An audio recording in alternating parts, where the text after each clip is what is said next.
My father set 2 suitcases on the porch and told me I had until the streetlights came on to be off his property, and my daughter was still in her pajamas. That was 3 years ago, and I promised myself I would remember the exact sound the front door made when it clicked shut behind us. Not slammed, just clicked, quiet and final. The sound of a decision that had already been made long before that night. 3 years later, that same door opened again, except this time I was the one standing on the other side of it, and my father was the one who needed something from me. Welcome back to Her Silent Triumph, where we tell the stories of women who got knocked down, got quiet, and got even, not with shouting, but with proof. I'm Rachel, I'm 35. I spent 3 years learning how to read a company's finances the way a doctor reads an X-ray. And tonight I'm going to tell you what happens when the people who threw you away come back asking you to save them. If a story like that has ever made you feel less alone, drop a comment and subscribe, because there are more of us out there than you think. Let me tell you who I was before that night, because it matters. I grew up in Ashford Falls in a house with a circular driveway and a portrait of my grandfather in the front hall, the man who started Preston Group, a manufacturing and investment firm that had been quietly running this town for 3 generations. My father, Gerald Preston, ran it after him, and my mother, Diane, ran the house the way he ran the company, everything labeled, everything measured, everything in its place, including his children. My brother Chase was the heir, tall and easy and born knowing exactly where he stood in the world, and I was the daughter, useful for the right marriage and the right smile at the right dinner, or so I was told without anyone ever quite saying it out loud. I wasn't unhappy exactly, not at first. I just learned early that love in that house came with conditions attached, the way a loan comes with an interest rate you don't notice until you're the one paying it. I married Tom Doyle at 24, a contractor's son with calloused hands and an easy laugh, and my mother's toast at the wedding included the phrase, "Well, she's happy," in a tone that made it very clear happy wasn't the goal she'd had in mind for me. We had Lily first, then Max 2 years later, and for a while I thought I'd built something separate from all of it. A little house 2 towns over with crayon marks on the wall and a husband who came home smelling like sawdust and kissed me before he even took his boots off. Then Tom started staying later at job sites that didn't exist, and answering texts with his phone turned face down, and one Tuesday in March I found out from a woman at the grocery store, not from him, that he'd been seeing someone from his crew for the better part of a year. I want to skip past the worst of that part because it isn't really what this story is about, but I'll tell you this much. By the time the divorce was final, Tom had moved out. The house was underwater on the mortgage he'd stopped paying without telling me, and I had 2 kids, 1 suitcase of cash in savings, and nowhere steady to land. So I did what a lot of people do when the floor drops out. I called my parents, and my mother, in the voice she used for arranging flowers, said, "Of course, honey, come home. We have the guest wing," and for about 6 weeks I actually believed that meant something. The guest wing was 3 rooms off the east side of the house, far enough from the main hall that my father could pretend, most days, that his daughter and her 2 small children weren't living under his roof again. I want to be fair to that time, because it wasn't all cold. My mother took Lily shopping for school shoes once. Chase let Max ride on his shoulders around the yard. There were a few evenings that felt almost like something I could have called family if I squinted. But underneath all of it ran a current I recognized from childhood, the sense that I was a line item that had gone over budget, that my presence in that house had a cost my father was quietly tallying every single day. The cost came due on a Thursday in October, 6 weeks before what would have been my 2 months of staying there. My father was hosting a dinner for a group of investors from Charlotte, men who were deciding whether to fold a regional distribution deal into Preston Group, and my mother had been planning the menu for a week like it was a small war. I offered to help, and she told me, not unkindly, that it would be better if the kids and I ate early and stayed upstairs, that Lily's noise and Max's habit of asking strangers blunt questions about their shoes wasn't exactly the tone she wanted for the evening.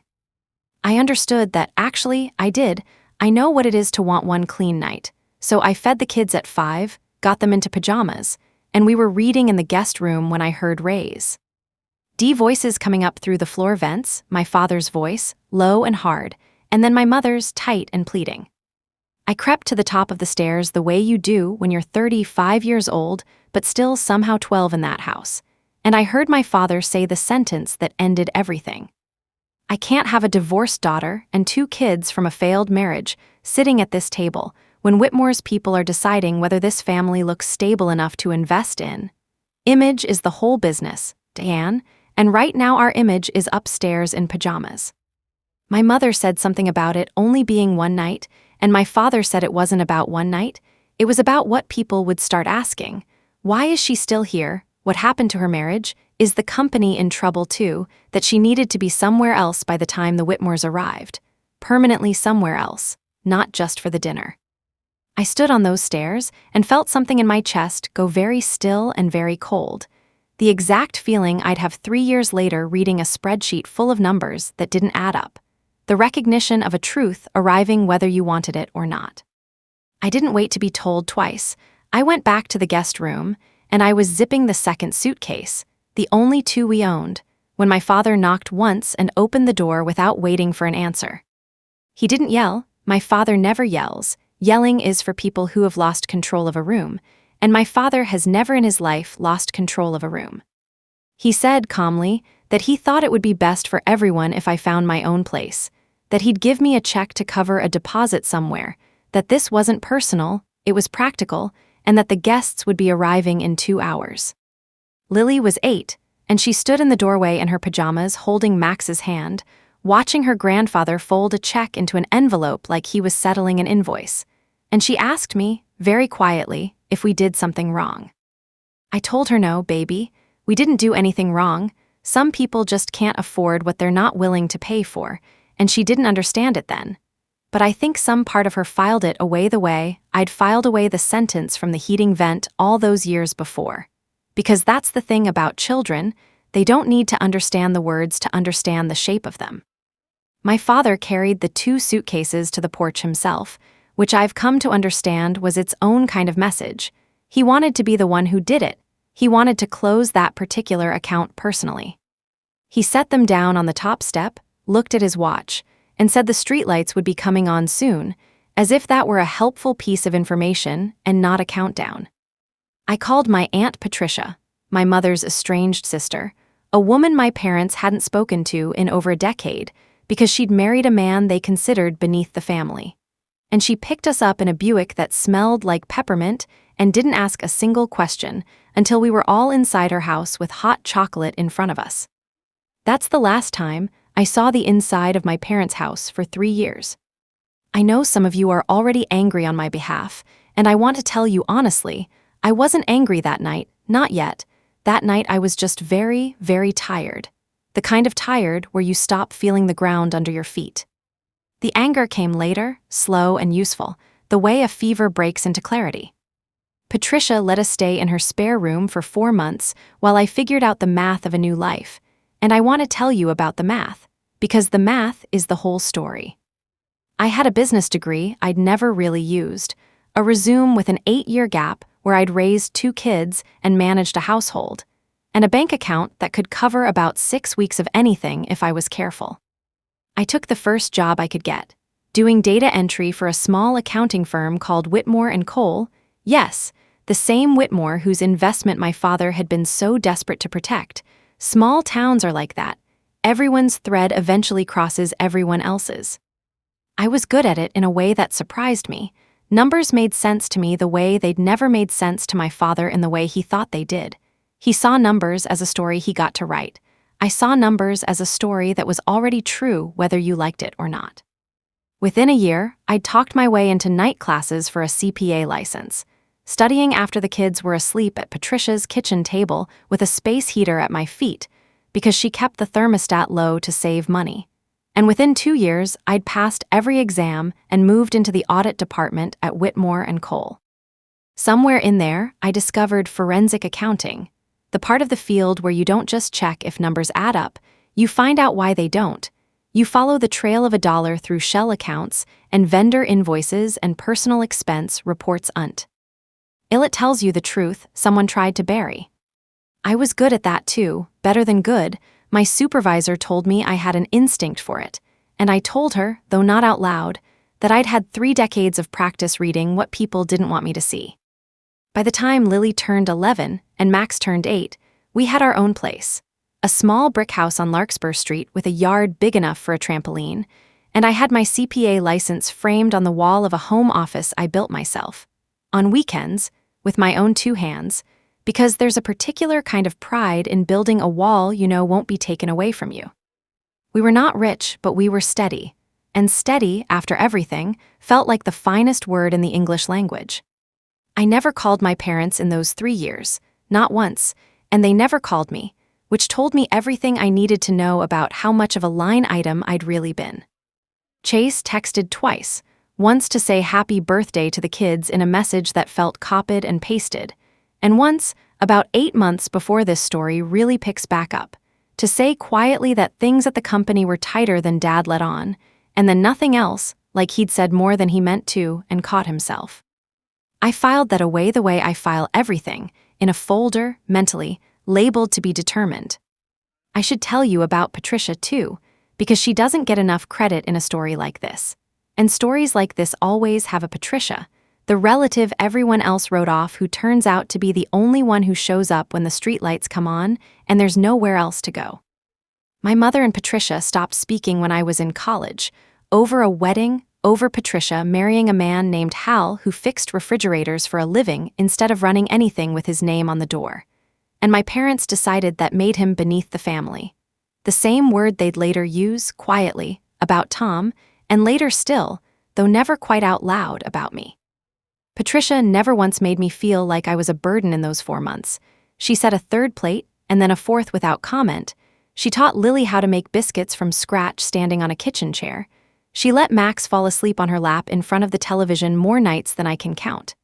And she never asked me for anything except that I let her love us the way she wanted to, which is a smaller ask than it sounds and a bigger gift than most people ever offer.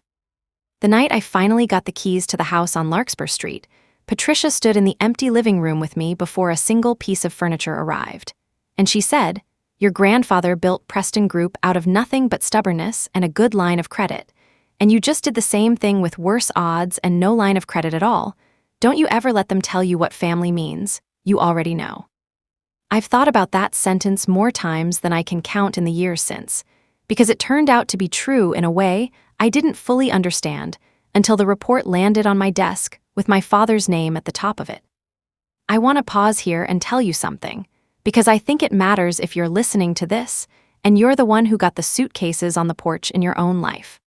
I did not spend those 3 years plotting revenge. I genuinely didn't. I spent them getting my kids to soccer practice and learning tax code and falling asleep some nights before I even got my shoes off. Because that's what survival actually looks like. It looks boring. It looks like laundry and homework and a slow, quiet climb. But I will tell you that somewhere in year 2, without fully admitting it to myself, I started paying closer attention every time Preston Group's name came up at the firm, the way you keep half an eye on a storm system even when it's still 3 states away. I got my chance to look directly at that storm about 4 months ago, and I didn't ask for it. It landed on my desk the ordinary way work lands on anyone's desk, in a manila folder with a case number on it. Whitmore and Cole had been retained, not by my father, but by First Ashford Bank, to conduct an independent forensic review of Preston Group's books before the bank renewed a revolving credit line the company depended on to make payroll every month. My supervisor, Denise, dropped the file on my desk and said, almost as an afterthought, "Isn't Preston your maiden name? Any relation?" And I looked at the cover page for a long moment before I said, "My father," and she went very quiet and asked if I wanted off the case. I thought about it for exactly one night, lying awake with the folder sitting, closed on my kitchen counter, the way Aliner's letter sits in another story I once heard. And by morning, I knew my answer. I told Denise I wanted the case, that I was the best person in that office to catch what my father would try to hide, because I knew exactly how he thought I'd grown up inside his spreadsheet sheet, and I told her the numbers wouldn't care whose daughter I was. They never do. She agreed, on one condition, that everything I found went through a second reviewer before it left the building, so no one could ever say family loyalty or family grudge had touched the results, and I told her that condition was the whole reason I could do this with a clear conscience. For 6 weeks, I sat with 3 years of Preston Group's financial statements, vendor contracts, and internal transfers, the same way I'd once sat at Patricia's kitchen table studying for exams, patient, methodical, unhurried. Here is what a forensic accountant actually does, in plain terms, because numbers can hide things, and I won't let them. We don't guess. We trace. Every dollar that leaves a company has to land somewhere, and if it lands somewhere that doesn't match what the company claims, that gap is where the truth lives. The gap in Preston Group was not small. Over roughly 2.5 years, a chain of payments totaling just under $2 million had flowed out through a vendor called Falls Ridge Consulting, a company that, according to state records, had exactly 1 employee and no physical office, and that 1 employee turned out to be my brother Chase, operating under a name that wasn't quite his own. Chase had been running Falls Ridge as a shell, invoicing Preston Group for consulting work that never happened, and quietly funneling the money into a separate account to cover gambling debts that had apparently been accumulating since well before I was ever put out on that porch. My father had known, not from the beginning, but for at least the last year, the internal emails Whitmore and Cole subpoenaed showed him discovering it, agonizing over it, and then choosing, again and again, to cover it rather than report it, because reporting it would have meant admitting to the bank, to Whitmore's investors, to the whole town, that the Golden Sun had been quietly bleeding the company dry. Instead, my father had been juggling, delaying vendor payments to real companies, drawing down further on the credit line, keeping 2 sets of internal projections, one honest and one for the bank, to buy time while he tried to find a way to make the whole disappear before anyone noticed. There's a moment in this kind of work that never stops feeling strange, the moment a spreadsheet stops being numbers and starts being a person. And it happened for me on a Tuesday afternoon when I cross-referenced a Falls Ridge Consulting invoice against a golf course receipt Chase had accidentally left attached to an expense report. Same date, same city. A consulting session that supposedly ran 4 hours while my brother was, according to a separate loyalty card record, 3 states away, shooting 9 holes with men who had nothing to do with Preston Group's supply chain. I sat back from my desk that afternoon and felt something I hadn't expected to feel, not satisfaction exactly, more like the quiet click of a lock finally turning after you've spent a long time jiggling a key that didn't fit. Because for the first time in my life, I had something my father had never once given me, undeniable proof, laid out in his own company's ledgers, that the son he'd protected at my expense had never actually been the safer bet. I thought about the heating vent, the one I never physically heard but somehow understood anyway. The years of watching Chase get the benefit of every doubt while I got measured against a standard nobody ever wrote down for me. And I thought, not unkindly, that my father had spent 3 decades investing in exactly the wrong future, and the numbers, finally, agreed with me. I sat with that file for a long time the night I finished the analysis, the same stillness I remembered from the top of those stairs settling back into my chest. Except this time I wasn't 35 pretending to be 12. I was just exactly who I was, a woman with a folder full of the truth about the family that had once decided she wasn't worth the risk to their image. I finished the report, I sent it through the second reviewer exactly as promised, and Whitmore and Cole delivered it to First Ashford Bank on a Wednesday morning in April. I did not tell my father it was coming, and I did not tell him it was me. The doorbell rang 4 days later, on a Sunday evening, while I was helping Max with a math worksheet at the kitchen table, and Lily was upstairs doing whatever 11-year-olds do behind closed doors that involves an alarming amount of giggling.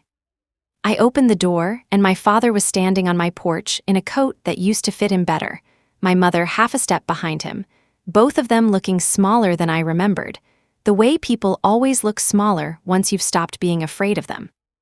"Rachel," my mother said, and her voice had the same careful warmth I remembered from a lifetime of dinners I wasn't invited to. "We've been thinking about you so much. We saw your name on some paperwork from the bank, and we thought it was time. I want you to notice, the way I noticed, that it took paperwork with my name on it to make it time.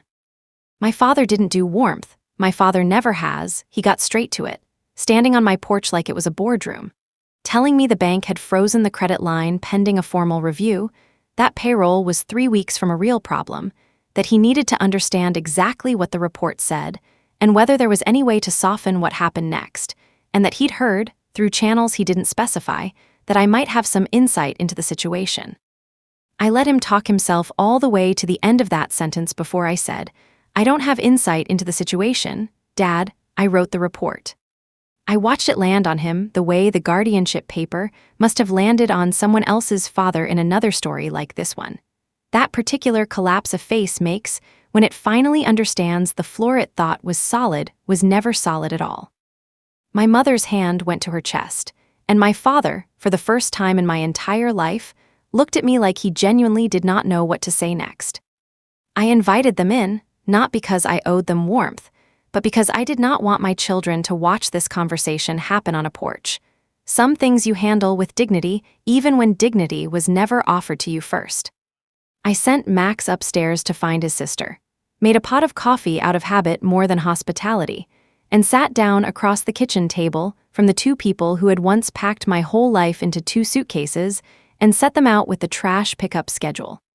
Here is what I told them calmly, the way I've learned to tell every client the truth they don't want to hear, because the quieter you get, the harder people listen. The report is accurate, I said. Chase created a shell company, funneled nearly $2 million out of Preston Group over 2.5 years, and you, Dad, have known for at least a year and chose to hide it rather than report it. Which, by the way, is not just a family problem anymore. That choice may expose you personally, not just Chase, because knowingly submitting falsified projections to a lending bank is its own kind of fraud. My father's jaw did the thing I remembered from every dinner table disagreement of my childhood, the working, chewing motion of a man trying to swallow something he didn't want to taste. He said, low and controlled, that family matters don't need to become criminal matters, that surely there was a way to handle this quietly, the way we've always handled things, and I want you to notice that sentence too, because the way we've always handled things was exactly the sentence that put my 2 suitcases on his porch. I told him I understood the impulse. I really did. I'd spent 35 years watching him protect the image of that company like it was a third child he loved more than the 2 he actually had. But that the numbers didn't care whose family they belonged to. And I wasn't willing to bury a fraud finding to save a man who'd once told me, from the top of a staircase, that my presence in his house was bad for image. My mother started to cry, quietly, the kind of crying that isn't really about the thing in front of you, but about everything you never let yourself cry about before. And she said, "We made a mistake that night, Rachel. We know that now. We should never have put you out like that." I told her I believed she meant that, and I did. But that believing it didn't erase 3 years, and it especially didn't erase the fact that the only reason either of them was sitting in my kitchen was that my name had shown up on a piece of paper that could save them money. That's the part I need you to sit with if you've ever been the family member people only remember when they need something. Notice the timing. People don't get sentimental on a schedule. They get sentimental on a deadline. And I'd learned that lesson once already, 3 years earlier, from a phone call that started with honey and ended with a signature they wanted. My father, to his credit, or maybe just because he'd run out of other moves, asked me directly what I thought he should do. I told him the truth had already left the building. The report was with the bank. That part wasn't mine to take back even if I wanted to. And I didn't want to, because the employees at Preston Group who'd shown up every day for 3 generations deserved a company that wasn't quietly rotting from the inside while their paychecks got shuffled between accounts to hide it.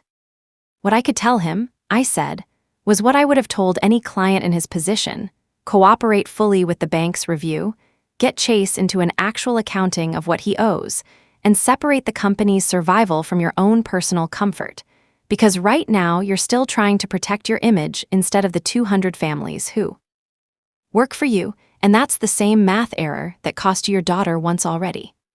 My father sat with that a long time, and for once in his life, he didn't argue the point.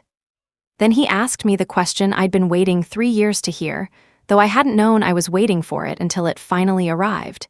He asked if there was any way I could come back to Preston Group, formally, as a consultant, to help them fix what Chase had broken, because he trusted my numbers more than anyone else's, and he said it like it cost him something to admit, which I believe it did.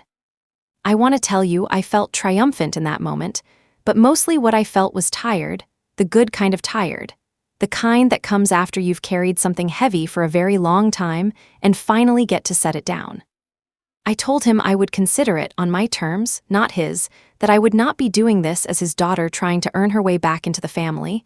I would be doing it, if I did it at all, as a paid outside consultant with a contract, the same as I'd offer any client, and that my children would never again be treated as a line item to be managed around.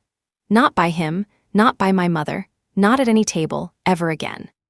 He agreed quietly, and I believed, for the first time in my life, that he understood exactly what he was agreeing to.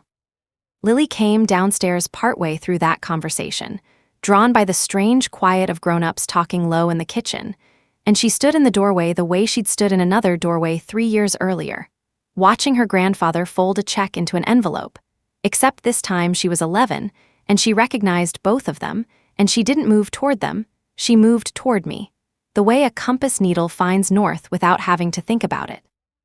My mother looked at her and said her name softly, "Lily, honey, look how big you've gotten." And Lily said, politely, "Hi, Grandma," in the flat, careful voice kids use when they've decided not to trust an adult with anything real yet.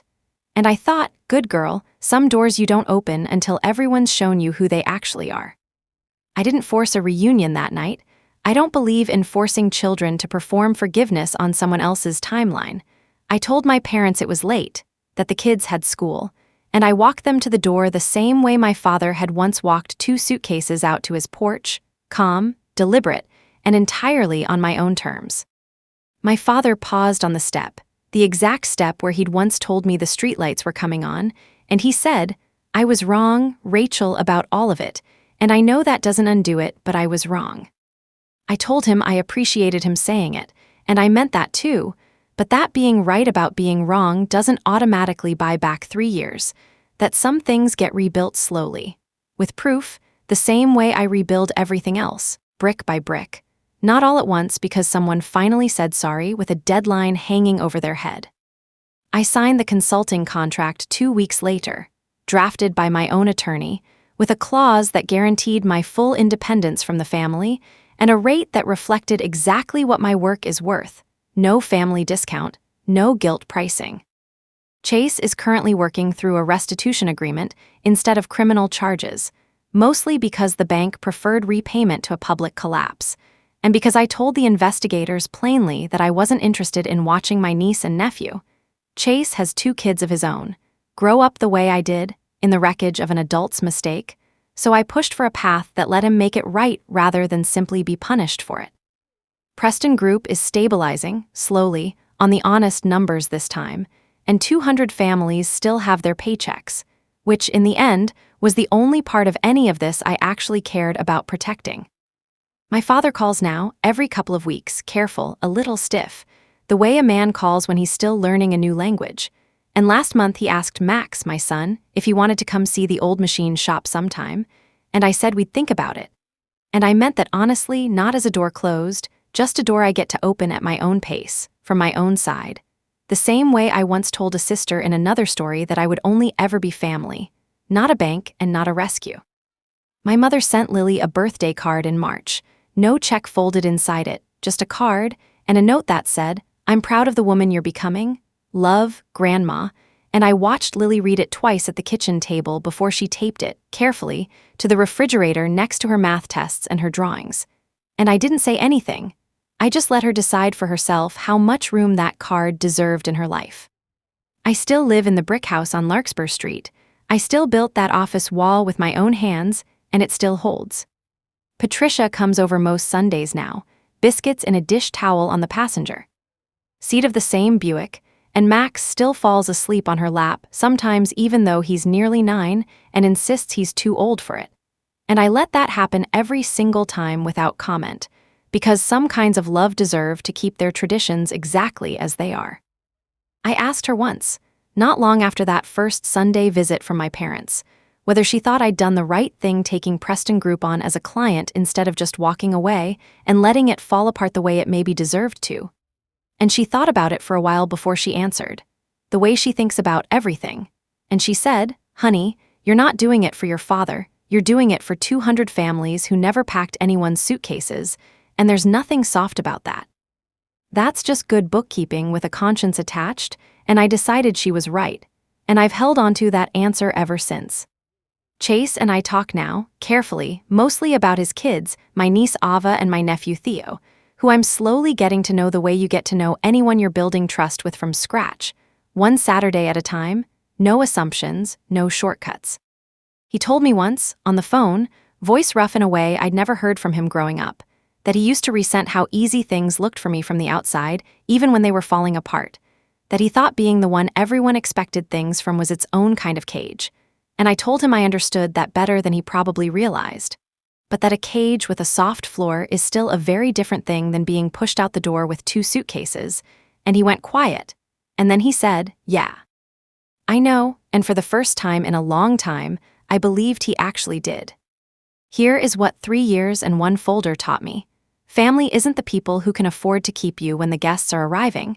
It's the people who never once made you feel like a cost to be managed.